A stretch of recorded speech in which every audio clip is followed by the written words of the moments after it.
বিয়ের রিজেকশনের অপমান থেকে হাই স্কুলের শিক্ষিকা হয়ে ওঠার গল্প। পাত্রপক্ষ মেয়েটিকে রিজেক্ট করে দিয়েছিল, আর সেই মেয়েটি হাই স্কুলের শিক্ষিকা হয়ে দেখিয়ে দিয়েছে রিজেক্ট করলেই জীবন শেষ হয়ে যায় না, বরঞ্চ কিছু কিছু রিজেকশন থেকেই জীবনের নতুন অধ্যায় সূচনা হয়। আজ আপনাদের শোনাব কোচবিহারের মেয়ে কৃষ্ণা দাসের গল্প, এক সাধারণ মধ্যবিত্ত পরিবারের মেয়ে যার জীবনটা বদলে গিয়েছিল ২০০৫ সালের একটি তথাকথিত রিজেকশন থেকে। এই গল্পটি কেবল একজনের জয়গাথা নয়, এটি সমাজকে চোখে আঙুল দিয়ে দেখিয়ে দেওয়া যে মেয়েরা দমে যাওয়ার জন্য জন্মায়নি। সালটা ২০০৫। কৃষ্ণা দাস তখন নর্থ বেঙ্গল ইউনিভার্সিটি থেকে মাস্টার্স শেষ করেছেন। সাধারণ আটপৌরে মেয়ের মতো তার বাবা মাও বিয়ের চিন্তায় ছিলেন। এক দূরসম্পর্কের আত্মীয়র মাধ্যমে প্রস্তাব এলো কলকাতার এক সাব অ্যাসিস্ট্যান্ট ইঞ্জিনিয়ার পাত্রের।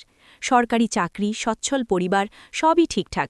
পাত্রপক্ষ কৃষ্ণাকে দেখে গেলেন, কৃষ্ণার পরিবারও গ্রাম দেখে এলেন।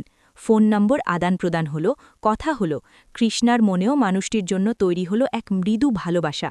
বিয়ের দিন ঠিক করাটাই ছিল কেবল বাকি। কিন্তু ভাগ্যের লিখন ছিল অন্যরকম।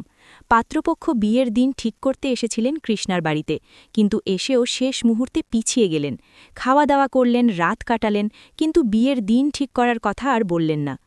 কেন সেই রিজেকশন? কৃষ্ণার বাবা মা আজও জানেন না। হঠাৎ করেই যেন এক আকাশ অন্ধকার নেমে এলো কৃষ্ণার জীবনে। কৃষ্ণা মানসিকভাবে ভেঙে পড়েছিলেন, পরিবারের সবার মন খারাপ। কিন্তু রিজেকশন মানেই কি জীবন শেষ? না। এখানেই গল্পের নায়ক হয়ে উঠলেন কৃষ্ণার বাবা গোপালচন্দ্র দাস। তিনি পেশায় ছিলেন ডিফেন্সের কর্মী। মেয়ের বিয়ের জন্য প্রভিডেন্ট ফান্ড থেকে টাকা তুলেছিলেন তিনি। কিন্তু বিয়ে যখন ভেঙে গেল, তিনি ভেঙে পড়লেন না। তিনি কৃষ্ণাকে বললেন, টাকার চিন্তা করো না মা, বিয়ের জন্য যে টাকা জমিয়েছিলাম সেই টাকা দিয়ে তুমি বিএড করো, নিজেকে তৈরি করো।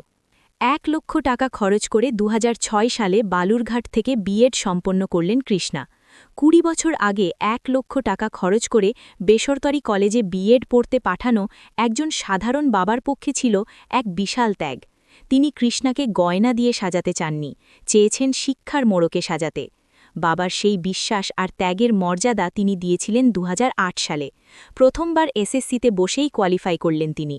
তুফানগঞ্জ বিবেকানন্দ বিদ্যালয়ে ১২ বছর চাকরির পর আজ তিনি কোচবিহার টাউন হাই স্কুলের স্বনামধন্য শিক্ষিকা হয়ে মানুষ গড়ার কারিগর হিসেবে কাজ করছেন।